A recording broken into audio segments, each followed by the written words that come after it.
Hello, everyone. We're just waiting a few minutes. One moment.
All right.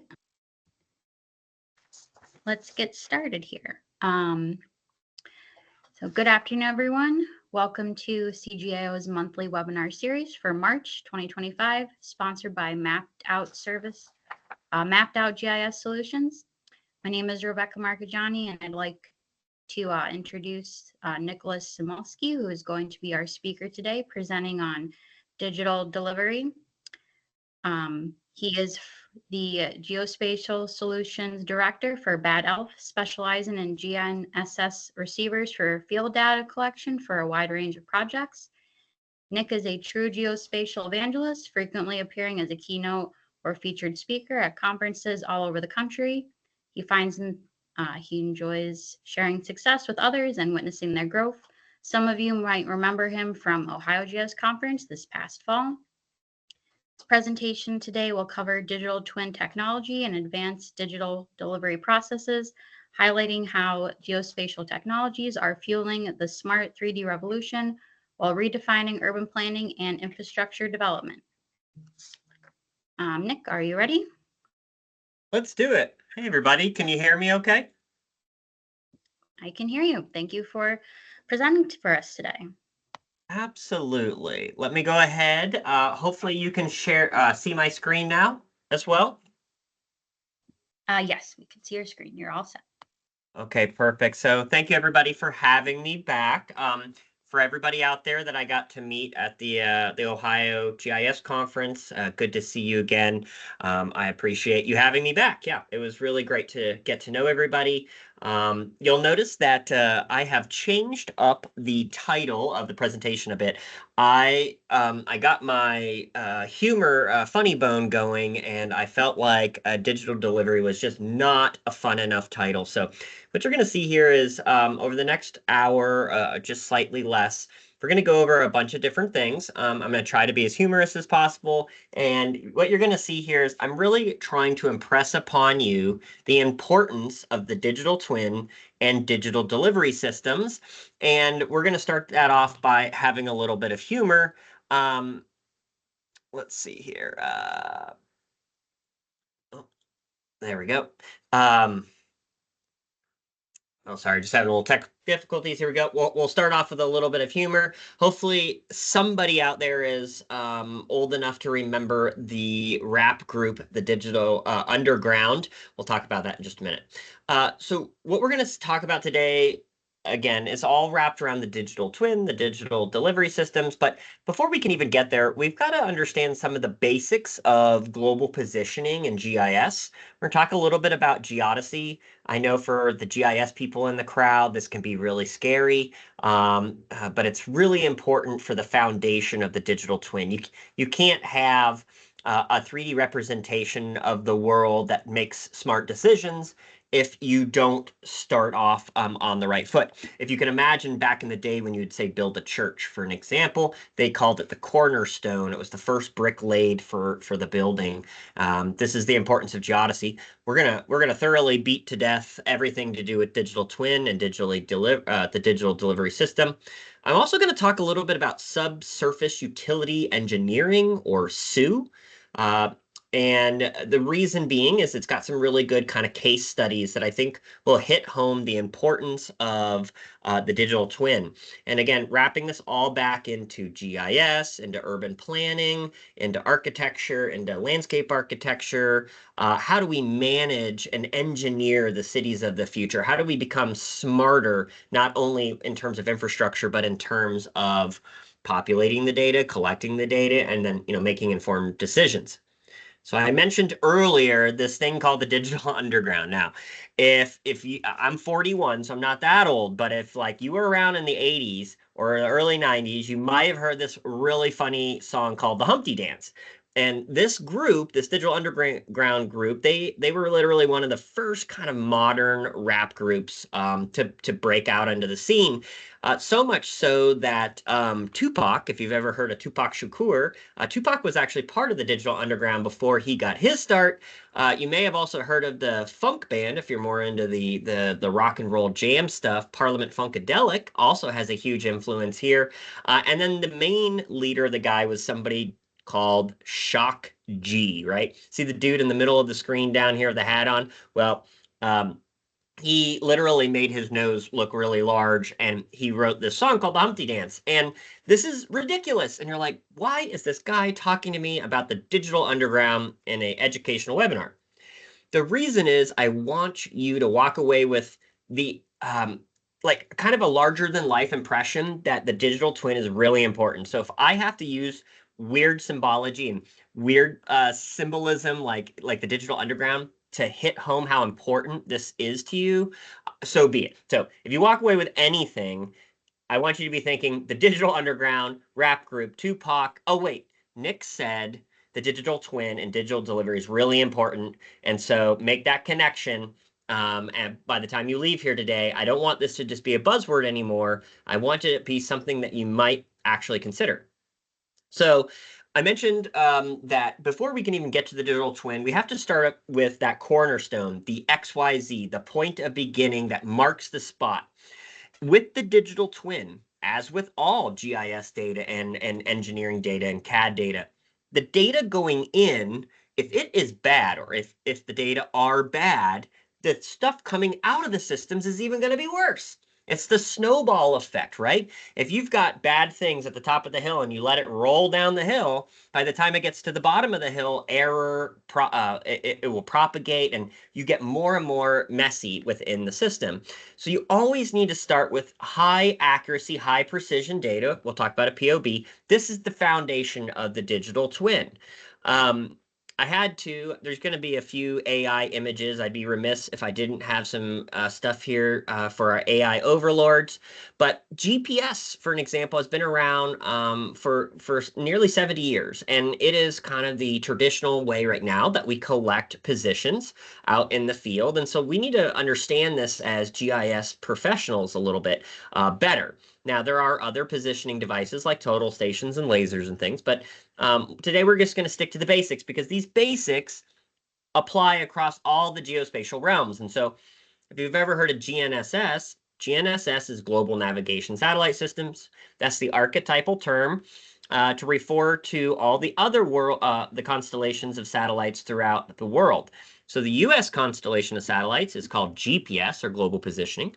But then Russia, for an example, has its system called GLONASS, Beidou, the Chinese system, or Galileo, the European system, or there's other country systems from Japan, India, things like that. And this GNSS, this satellite system of navigation, literally creates this concept of PNT. It's a term kind of acronym you'll see nowadays, and it's called position, navigation, and timing. Whether you're in a space, in a spacecraft, or you are in a satellite, or in a boat, or you are walking around, or your car is driving itself, position, navigation, and timing is extremely important. Satellites also have multiple bands, and so just know that lots of satellites are better. Mo satellites, mo better. Also, more signals, more better. So each satellite, if you think about the electromagnetic spectrum, right? So like visible light, infrared, all these sorts of things. Radio signals is one of those types of energies. And in most satellites these days for positioning, you have an L1, an L2, and an L5 band. So I just want everybody to know that if you are collecting high accuracy data, do your due diligence and make sure that your positioning systems not only look at all the satellite constellations, but have the multiple bands. This will ensure that you get higher accuracy. Now, let's start talking about how accuracy sort of works. Well, satellites, in the most explicitly easy way to describe it, they work with triangulation. You need to have multiple satellites at the startup. 20 years ago, this was very problematic, but today it is not as problematic as there are lots of satellites. Just know that nothing about GPS or GNSS moves quickly, and if you are a manager out there and you have field workers, know that if you are pressuring them to go very quickly to collect data, that errors will occur. I think it's also important that you start to understand the difference between accuracy and precision. These are terms that in GIS we sort of understand, but we don't often understand. Accuracy, or absolute accuracy, is the idea of I'm using this device, and how close is the device position provided by the device to an absolute known position on the Earth.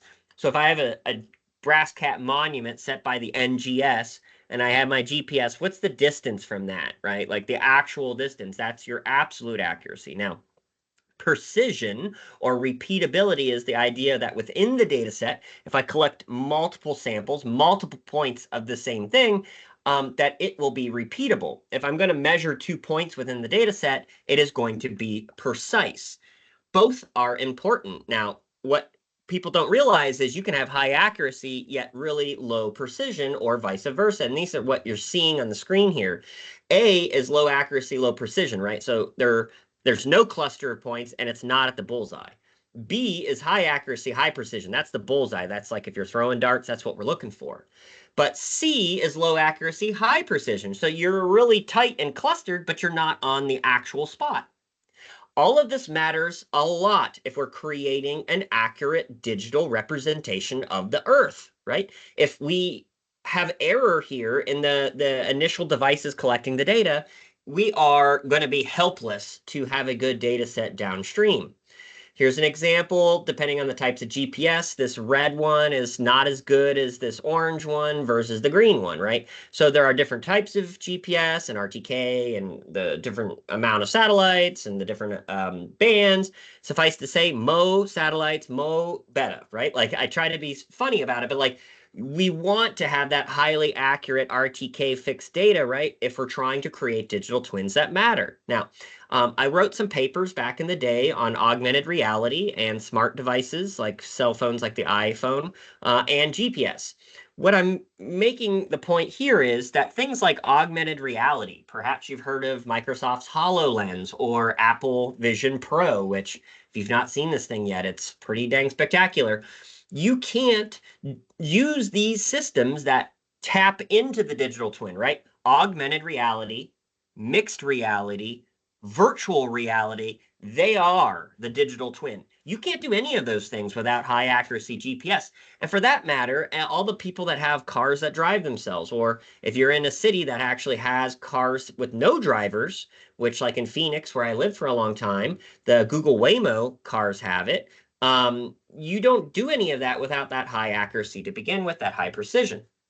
Now, there's lots of different types of accuracy. If you can imagine, you're looking at a cul-de-sac in a normal US neighborhood. When we're talking about high accuracy digital twins that are going to have high impact, you really need to be in that blue dot. We need to be in that 1 to 2, 3, 4 centimeter range, that 2/10 of a foot, really high accuracy, to the point where you could build a building, you could put in utilities, right? So imagine you have a utility line, and that utility line is water. And you don't have enough accuracy to show the grade change, so you don't know which way it's sloping, and so you don't know which way it's flowing. high accuracy, high precision is really important for the digital twin. There are, suffice to say, lots and lots of errors, and none of this is simple. Ionosphere, troposphere, ephemeris data. What the heck is he talking about? All of this is to say that none of this comes easily. And so you really kind of need to know what you're doing to make sure that when we get to the digital twin, it is where it needs to be. And of course, my favorite error is what we call user error, or what we used to call before the politically correct era, we used to call it an ID 10T error, if you would. I'll leave it out there for you to figure that one out. Improving accuracy, so more constellations, better antennas and sky views. Now, this is a Bad Elf device. I work for Bad Elf. But full disclosure, do your due diligence. All the companies, Trimble, Topcon, Leica, SX Blue, Emlid, EOS, all these companies have great GPS today. It's just you need to do your due diligence and make sure you're getting the right devices to collect these data. Now, everybody in GIS land loves drones, loves laser scanning, LiDAR, right? Photogrammetry. In the exact same way that we're talking about GPS, if you're using a drone to collect some of that data, it needs to be accurate too, right? So how are you setting the ground control? Is it an RTK drone? Depending on how you're improving your accuracy, you may use SBAS or WAS, a wide area augmentation system, or the satellite-based corrections, or RTK. I'm not going to get into this today, really, because we're talking more about digital twins, but suffice to say, you've got to understand these things if you want to have higher accuracies.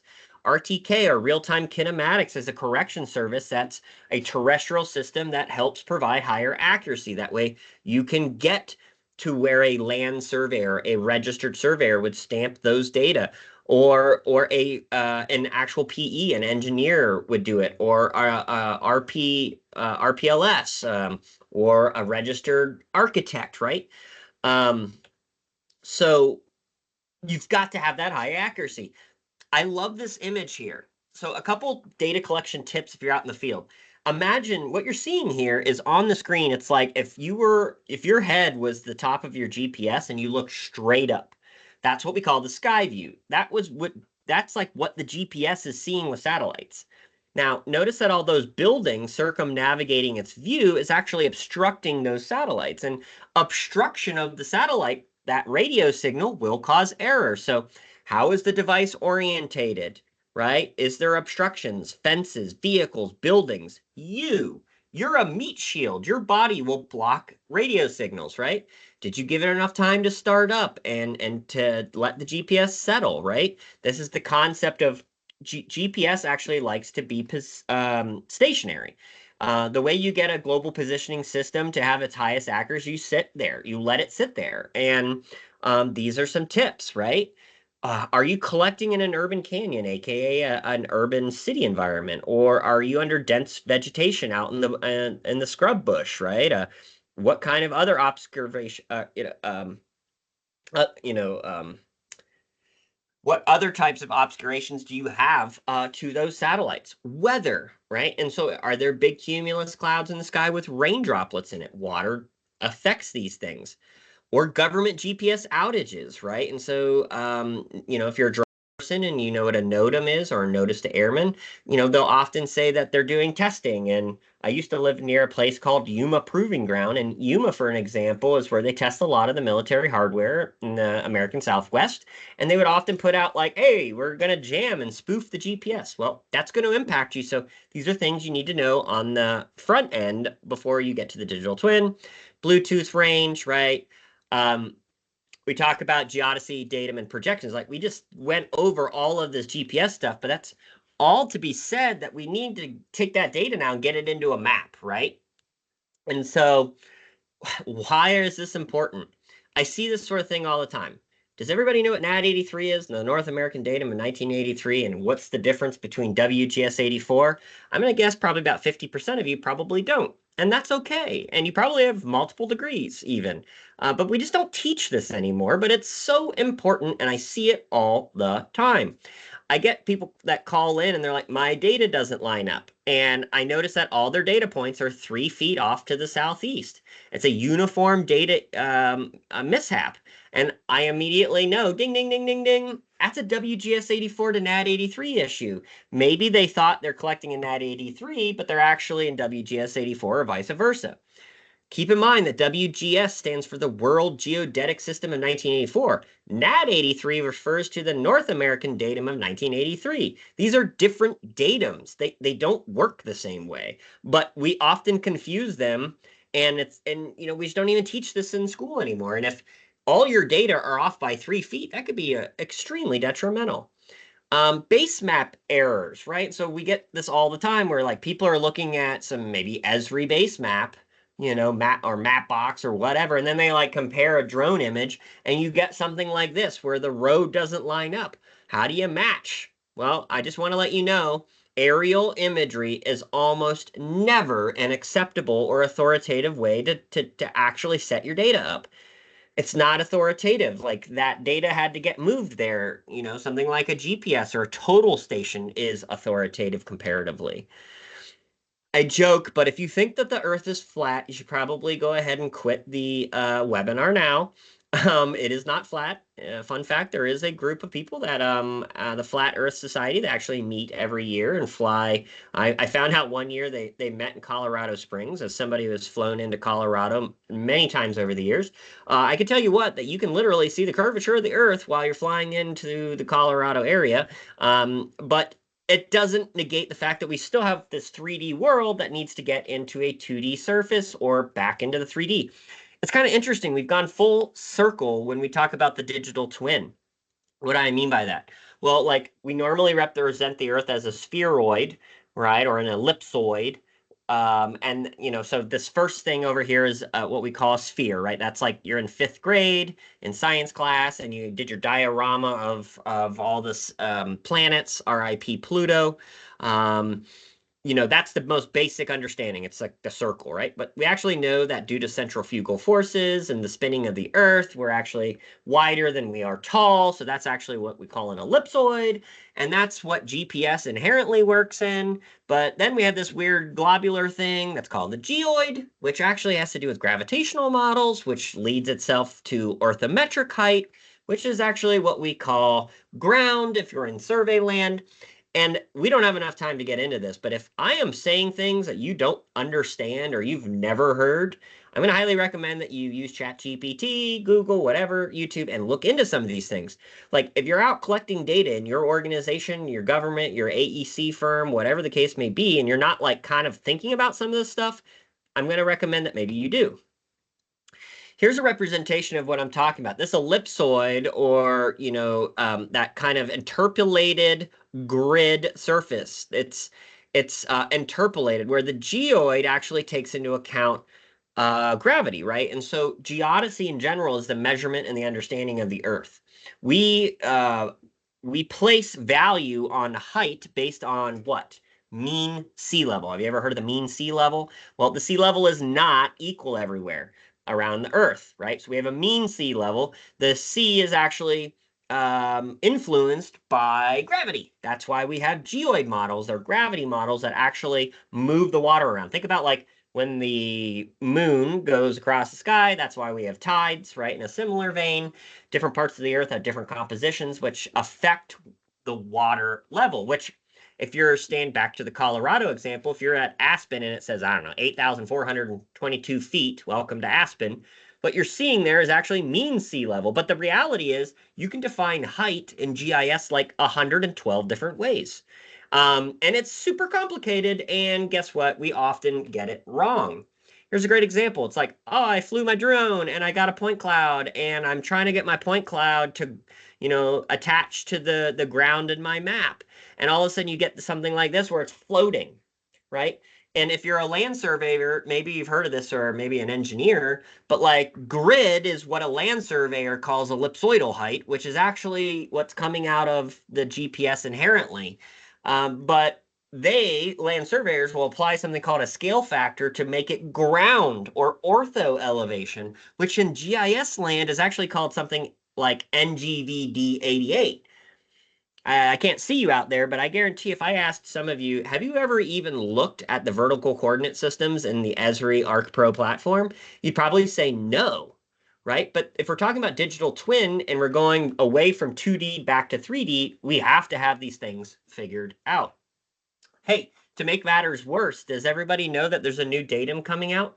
The NatRef datum, the National Reference Frame of 2022. Yes, 2022 was 3 years ago during COVID. They didn't make it, but apparently it's supposed to come out in the next like 1 to 2 years. You should talk to your state. Every state has somebody that's coordinating it.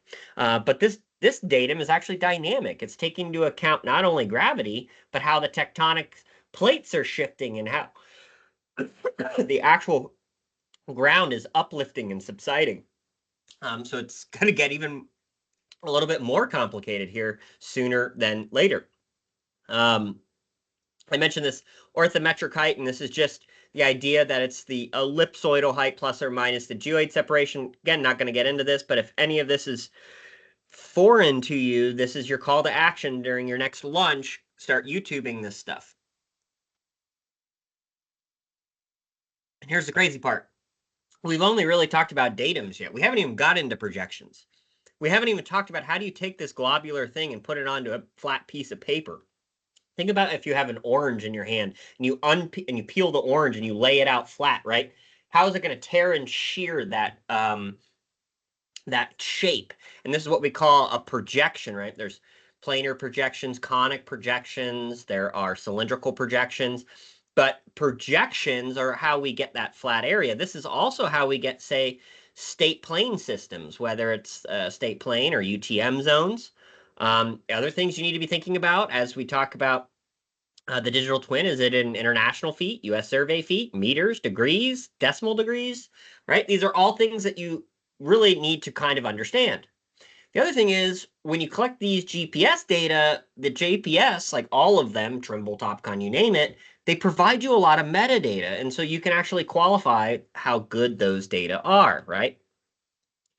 So I mentioned earlier that cornerstone premise that before you build a building, you really need to set the cornerstone. So it's the first thing you do. In survey land, this is what we call the point of beginning. In the digital twin, this is also important. It's ground zero for measuring.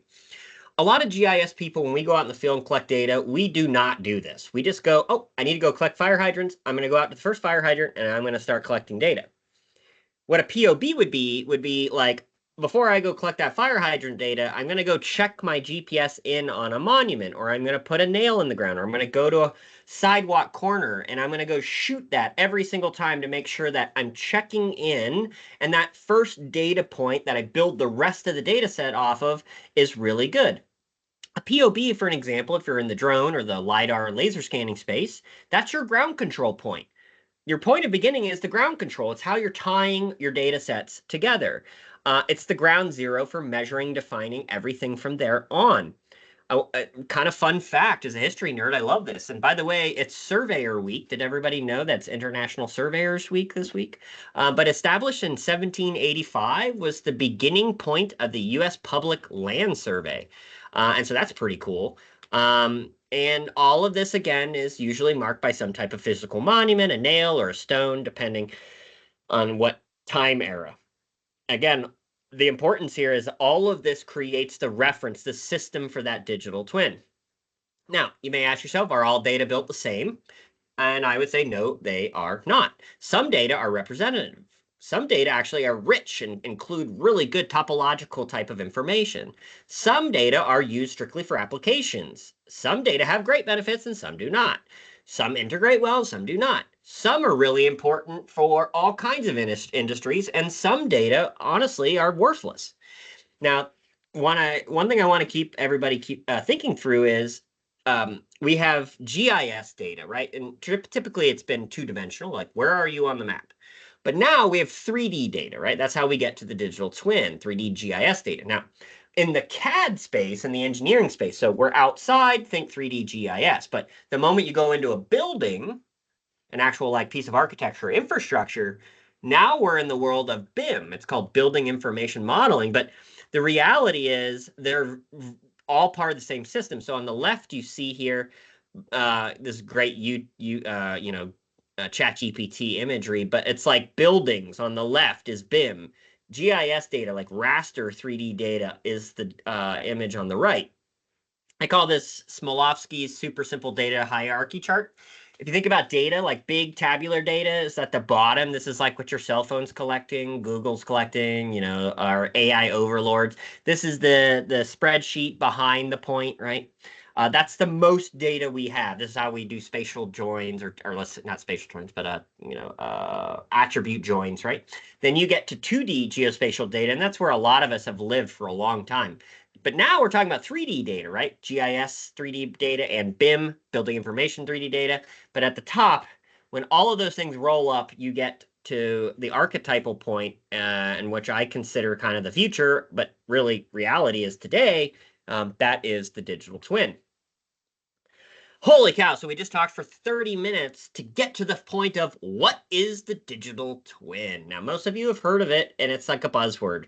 And again, here's another chat GPT. Like I threw in, make an image of digital twin, and this is sort of what it creates on the right. You can always tell if it's AI generated, but I want to just put out there that a digital twin is a virtual replica of a physical object system or process used to simulate, analyze, and optimize real-world performance. So a digital twin can be of an engine, right? So F1, if you're into racing, just started this past weekend. It was in Australia. It was a really cool race. Congratulations, Lando Norris and McLaren. But if you follow, you know that next year they're going to a new car and a new engine. Well, all of that stuff has been modeled in CAD in 3D and laser scanned, and all of that's together. So whether it's an engine or your city, it doesn't really matter. A digital twin could actually be your body as well, for that matter. Now, I think back like even a year ago, 2 years ago, when we said digital twin, everybody just thought like a 3D representation of the world. And you were right. But that to me is just like not good enough anymore. I want you to be thinking about a smart digital twin. So what's a smart digital twin? Smart digital twin is an advanced replica that integrates ding, ding, ding, ding, ding, ding, real-time data, artificial intelligence, machine learning, and now instead of a human being going in and analyzing what's the data, the actual computer is autonomously analyzing, predicting, and optimizing the performance of its counterpart. So we've got to the point where we have such good data from tabular to 2D to 3D and now real-time sensors and AI, these systems start to behave on their own. This is how we get to a smart city. Location-based devices in a smart city is how we make better efficient traffic and better efficient electrical grids and things like that. So think 3D GIS plus BIM CAD plus real-time data plus artificial intelligence equals smart, or smart as I try to joke again. But outside data 3D, building data 3D, real-time data, a little bit of AI, and we are off to the races with what I like to call smart digital twins. So here's a turbine on the right-hand side. You can kind of see the, that's what it would look like, and that's kind of its 3D application. Thank you, Noria. This is a CAD image. But the digital twin becomes smart or advanced when you get the 6Ds of the digital twin. So what the heck are the 6Ds of the digital twin? Well, we all know 2D. 2D is like two-dimensional space. It's a plan. It's a map. It's what cartographers have been doing for 60,000 years. I mean, we were drawing maps on cave walls in Europe 60,000 years ago on the continent. That really hasn't changed much. Now, it's gotten more complex, as I've described. We've got datums and projections and devices. But the reality is it's 2D. It's how you get there, right? Well, and then now you break into the 3D. So we've taken two-dimensional space, we add a z-value, and we've got 3D space. Yeah, everybody understands that. 4D, 5D, and 6D are where things get sexy. 4D is time. It's the temporal component. So if I'm looking at a turbine and I go to myself, and every piece of the turbine is modeled. I know every rivet, I know every screw, I know every capacitor, I know every chip, I know everything about that unit. I can then know what is the wear and tear or the half-life of the object. Think about it this way. When you go up in an airplane, like the engineering behind airplanes is fantastic. And the reason these things can work for tens and thousands and hundreds and millions of hours is they know the temporal components of the pieces. So they know, oh, this thing lasts for on average 1,000 hours. If we take it out at 700 hours, the critical failure rate is like negligible, right? And so time becomes super important. 5D is cost. So now you know its location, you know what its time is, but you also know how much it costs you, which then leads into the project lifecycle. So you are able to effectively use the digital twin to actually manage the job. So the digital twin isn't just collected during the beginning or the onset of the project. It's actually utilized through the life of the project and the life of the infrastructure post the project. Okay. So I keep talking about you can't have a good digital twin without anchoring it. Now, anybody been to New York? I have. Well, here is a typical street cut in New York City. So we're going to kind of segue into subsurface utility engineering. Does that look like, accuracy and precision might be important? Could you imagine if you were a few feet off what you'd be running into if you had to install a new gas pipeline? We're not having less infrastructure ever. We're only going to get more infrastructure in the ground, more infrastructure in the buildings, and that means we need the digital twin. Without high accuracy data, this is what happens. This is a real story. This is in Royal Oaks, Michigan. There was a loss of life. They hit a gas pipeline and millions upon millions of dollars of damage, but that's inconsequential when we talk about the loss of life. Without high accuracy data, the digital twin is worthless. And if it's worthless, it can't protect you and mitigate the safety issues wrapped into this. Now, this is a pretty crazy video. I've seen this many times, so don't worry, nobody dies. But this is a post hole digger. This is a guy at his farmhouse putting in a fence. You think this is pretty benign. It's just a fence. I'm putting in some post holes. Well, the problem becomes if you don't know where things are, that happens. Now, the guy walks away. I wouldn't show any type of mortality video, but the lesson is learned here that if we don't know where our assets are, our utilities are, if we don't have a smart digital twin, this is what's going to continue to occur, and it will occur more and more frequently. So we need to use things like Bad Elf GPS or like a Topcon Trimble, all the other brands. Go do your due diligence. I'm not trying to get you to buy things today. Frankly, you could talk to me offline about Bad Elf if you want, but go do your due diligence. Talk to your Trimble dealer. Talk to your EOS dealer. I just want you out collecting good data. You need to anchor that data. Like this is a GPS on top of a control target, setting that point of beginning for that DJI data collection, okay? So that's the twin. That's the importance of why we need high accuracy. But so what about digital delivery? What about the digital delivery part? So this is actually really new. And I'm guessing that a lot of you probably maybe haven't heard this term, but maybe you've been delivering, you've been submitting things to city organizations for probably a long time or the county. And so you understand that, digital, submissions is not really new, but this idea of a complete digital delivery is. So I live in the state of Texas. I'm outside of San Antonio right now, and I work with a woman named Laura Chapa. Laura is a GIS manager for TxDOT. I'm going to show you a lot of TxDOT information here, so I can't take any credit here. This is all TxDOT, so Texas Department of Transportation. Now, fun fact about Laura Chapa, if that name is familiar to any of y'all, Laura worked for quite some time at ESRI. So she was an Esri account manager for quite some time and segued over into the public space. So let's watch this quick 3-minute video on digital delivery. I just sounded like that Liberty Bibberty. I keep watching that Liberty commercial for insurance. Let's watch this digital delivery video and we'll come right back.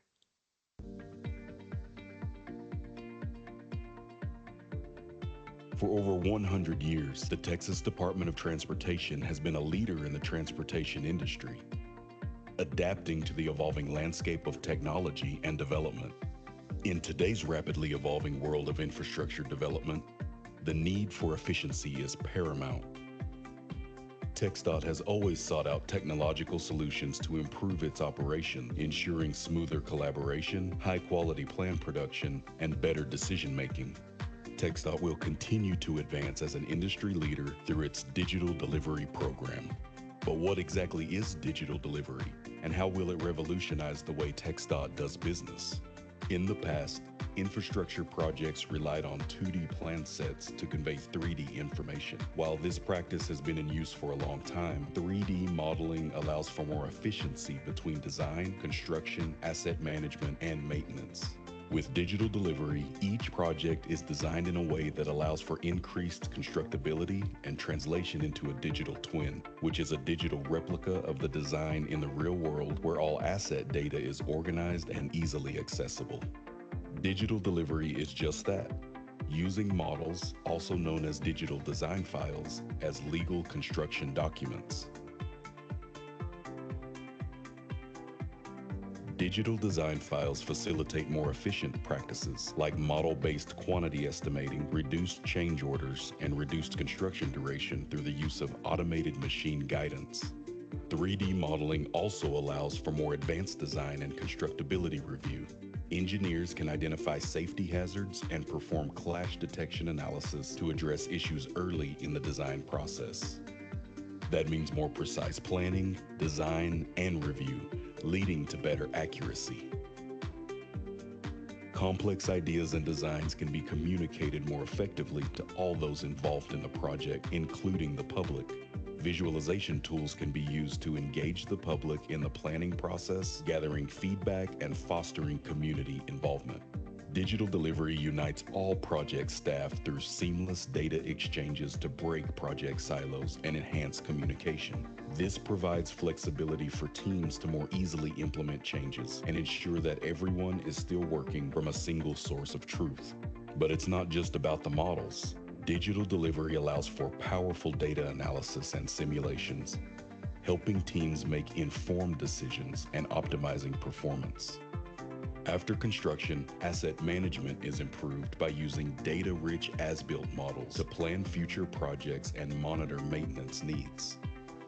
Digital delivery is a powerful tool that TxDOT will use to deliver quality, timely, and cutting-edge infrastructure.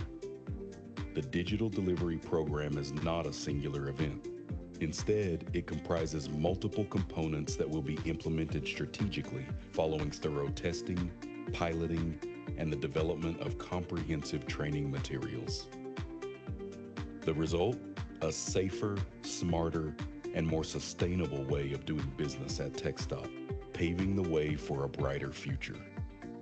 TxDOT Digital Delivery, advancing TxDOT's transportation program through digital innovation.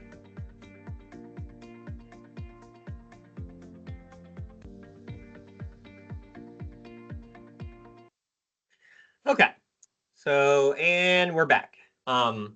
So I love the fact that TxDOT is doing this. I do want to point out there that TxDOT's just one DOT, I think, that I know of about 6 or 7, 8 DOTs, maybe 10, 12, who knows now, that are also piloting this type of digital delivery programs. I'm not sure what Ohio as a state is doing or different counties, but at this moment, I'd like you all to be thinking to yourself that none of this happens overnight.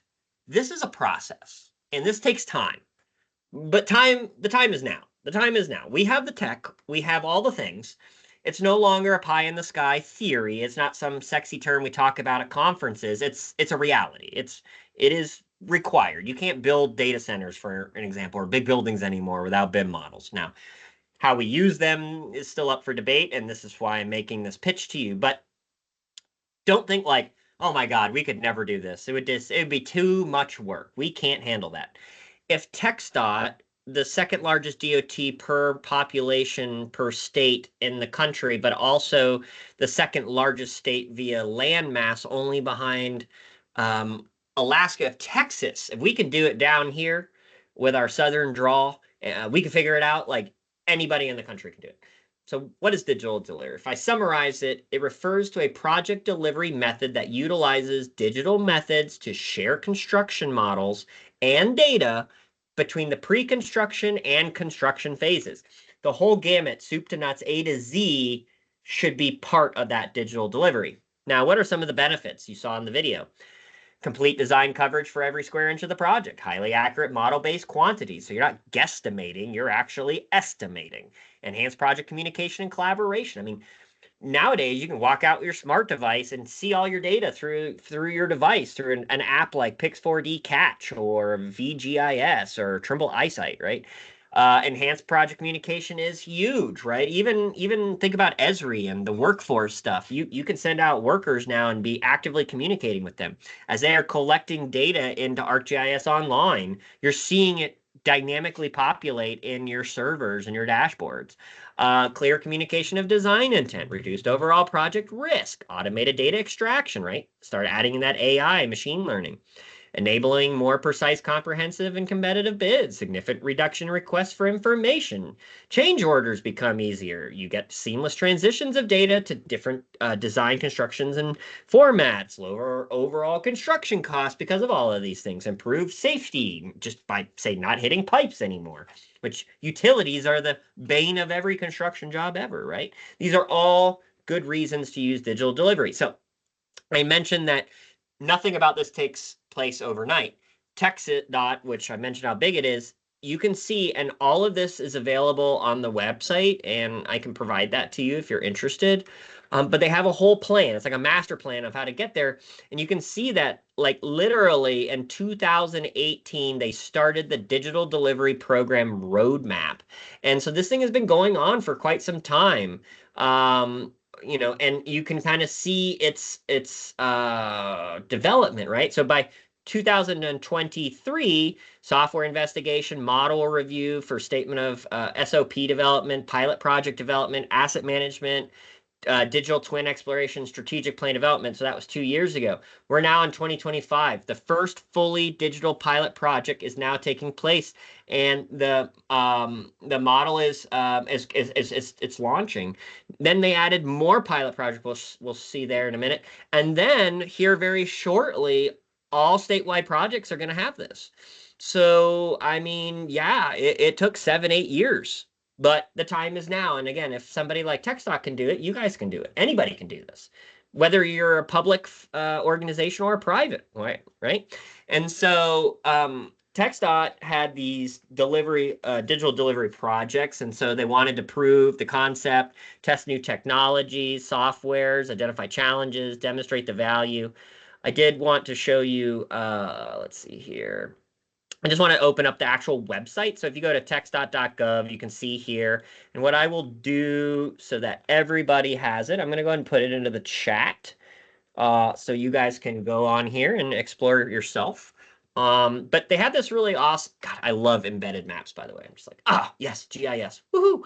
And so you can see here's like their actual piloted project maps right now, right? And so you can see there are several projects going on, and you can investigate the projects, right? And so this project, it's in final design. Oops, sorry. It's a farm to market road for people. I don't know if you guys have FM roads in Ohio, but you can see all the information here, target dates and where it is within the submission. And so there's a whole website kind of behind it. You can see all their goals, right? Here is, if you kind of walk through their website, you'll see there is that video I mentioned, right? And here's that roadmap. And in fact, you can kind of see digital delivery documents and different training. And so there's just a ton of information here. But what I love is the fact that, it's happening. This is not hypothetical. These are real projects worth millions upon millions of dollars that have now implemented this new system of everything we just discussed, right? That's freaking awesome. I think that is super duper cool. So I mentioned earlier subsurface utility engineering. So we only have about 10 minutes. So I just really want to hit this home. Sue, subsurface utility engineering is a great way to look at digital twins. So the American Society of Civil Engineers now has a statute ACSC 3822, which actually provides a standard for the investigation, risk management, data integration, utility conflict management, and the surveying and mapping requirements of all underground infrastructures. Certain states like Colorado, for an example, the Colorado DOT requires high levels of subsurface engineering for all new right-of-way jobs. So, like, you can't even do work in the state unless you start following these rules. There are different levels of SUE investigation, A being the actual, like, test holing and or potholing going into the ground and actually touching and seeing the utility, versus like a level D, quality level D is just like doing an asset kind of research, like you're looking on the assessor's website for things, right? I'm not going to get too much into this, but again, it's all about understanding where the underground utilities are. Now, in theory, as we put in new utilities, so if a new project's going in, every freaking utility should be mapped. But what about all of those utilities that already exist out there? Well, this is how you go and find them. This is how we're going to mitigate old infrastructure safety hazards, okay? Now, Texas 811 is a great example. I would figure you guys have your own 811 system. This is the call before you dig, right? But these people, when they go out, they use something called a utility locator, which uses also I can't say the word, magnetometry. So originally, a lot of times, like over the last 20 years, people would come out and you see them using this wand, and then what do they have? They have a spray paint can on the end of a stick, and they spray paint the utility lines. And so if you drive outside, I guarantee you'll find within a few minutes, if you're in an urban area, paint all over sidewalks and grounds. Like that's those utilities, right? Now, what's neat here is in the hand on the right, you see that the person has a phone, and you see this little antenna right here. They've actually integrated a GPS into the RTK system so that when you're mapping the line, it's actually creating a whole GIS digital twin. Ding, ding, ding, ding, ding, ding. Like, if we're going to be out there doing something, we might as well be mapping it. Okay. Or new stuff like ground penetrating radar, where you can see under the ground, to collect information. So again, looking for those assets underground, this is a great way to start looking for it. I had to do this. I asked, AI overlords, what would they make a ground penetrating radar to look like? And apparently that's what it came up with. I don't know. Maybe that's from Ghostbusters. I don't know what that is. A couple other things. So lots of companies are doing SUE engineering now. This is not new. WGI Group is a company that does some of this. I'm just pointing out there that they use GPS and other different types of data collection devices, ground penetrating radar, LiDAR, point clouds derived from drones, all to collect these data. And these data are coming in real time. Dashboards are a great way to consume this digital twin data. But then it becomes smart because we can actually start to utilize it for better informed decisions. And these data, like that WGI Group is bringing in, they're collecting it in field maps. They've got models built that create and automate crystal reports. So like, they can go out, collect the data, and documents like this that are inevitably being signed off by registered engineers and surveyors has become highly, highly automated, but not only automated, accessible to the entire organization. I mean, in a way, this is the digital twin in effect working. I mentioned the smart digital twin. It automates things. So you can automate, automate your actual reports. That's great. Here's another example where GPS is attached to a smart bike and they're running around collecting high accuracy data. What you don't see here is they inevitably ended up putting a GoPro on here. So they're collecting high accuracy images and locations, all to get these assets under control. There's a company we work with in Europe, AppGlow Survey Wizard. This is an alternative software to say like an Esri, but they're working with what am I trying to say here? A Dutch company, PW Infra, and in Europe, they're kind of way ahead of us. They, like the digital twin there is at a much higher level. Imagine you've got very little space and a whole lot of people, and you've got infrastructure that are thousands of years old. They have a whole different sense of that importance of that mapping. Want to point out here that there are softwares out there. Pointman ProStar is one. Trimble's got stuff. Esri's got stuff. Pelican Corp. If you're doing stationing, I mean, there's just so many applications out there that now can tap into this digital twin world. It's really become much, much easier. So We started with that XYZ marks the spot. Remember, bad data in is bad data out. You really need to start with that anchored, authoritative point of beginning. That's how the digital twin starts off on the right foot. And, inevitably, it's if we have good digital twins and we prove that this actually helps improve efficiencies and costs and the other things that we mentioned in this presentation, then we've won. And if we can get away from two-dimensional paper map submittals, like why would we not do that? Fun fact, I also teach at Arizona State University. I've been teaching for about 15 years. Most of my students haven't picked up an actual paper book in years, if not ever. They don't even really write anymore. My point here is the upcoming generations already live in Tron. If you know the old movie Tron or the remake, they already live in the digital twin. They're with Jeff Bridges already. Like, they don't even come out of it. They consume everything on a phone or a tablet, right? We're not far away from these people being the professionals of the future. And so, it's time to get on the bandwagon and really start pushing digital delivery in the digital twin. It's extremely important. So that's my presentation, y'all. We've got about 4 minutes to spare, which is not a lot of time. I know I just went over a ton of information. Any quick questions, comments, concerns? Did I say anything stupid?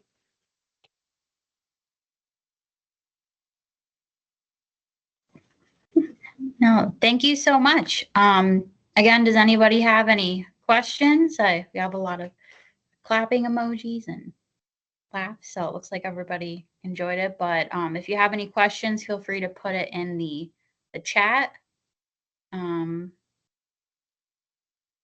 I also just provided my email. You're more than welcome to reach out to me if you have any further questions. But again, the idea here is the challenge is the encouragement is if you're not thinking about these things like accuracy and precision and how we're collecting the data that we're using to help society, to help the environment, I'm going to challenge you to relook at that scenario. And we are on the precipice of the digital revolution again. And AI is upon us. If you were at the GIS conference in Ohio and you saw the keynote I provided, I joked a little bit, but AI is here. Right? We're not going back. And it's definitely time to start thinking through how you can, adapt some of these things. David asks, Nick, how can a smaller city utilize digital twins? I always see skyscrapers and huge parks, but what can a small city utilize this stuff for? Is it feasible for a small team to align with a dig delivery program? Yeah, honestly, David, I think so. You obviously you see the skyscraper a lot, but Arc Urban is a really neat product that kind of takes Arc Scenes and Arc Globe to another level. But it's not a super expensive program, but you can start to create three-dimensional space within Esri easily, or even Arc Scene in a lot of ways I've actually seen created into digital twins if done correctly. I think landscape architecture, park management, city planning it can easily be done. ADA, so if you're doing any type of American disabilities like sidewalk engineering or right-of-way type stuff, the start of a good digital twin is collecting good good 3D GIS data. That's the first start. Don't go out with your GPS and just collect X and Y next time. Go collect X, Y, and Z. Make sure you're getting tabular data. Make sure you've gone ahead and taken a picture of the asset. And then, maybe even consider, a 3D scan type program or an augmented reality program. You can download these things for free. Pix4D Catch is augmented reality with virtual reality where you can load in your entire GIS, walk out to site, and there's snow on the ground. You turn your phone on, you look through the camera on your phone, and you're seeing the utility under the ground. I think it's like $3,000. So, it's no longer some $500,000 project to get there.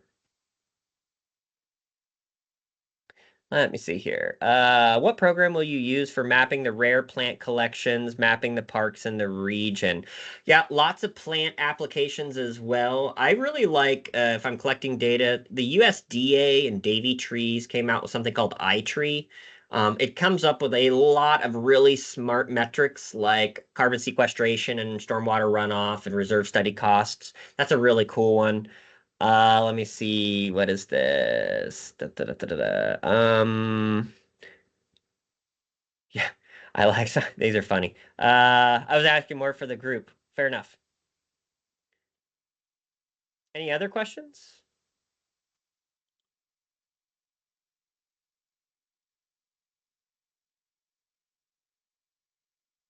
Okay, everybody. Well, No, it is time. Yeah.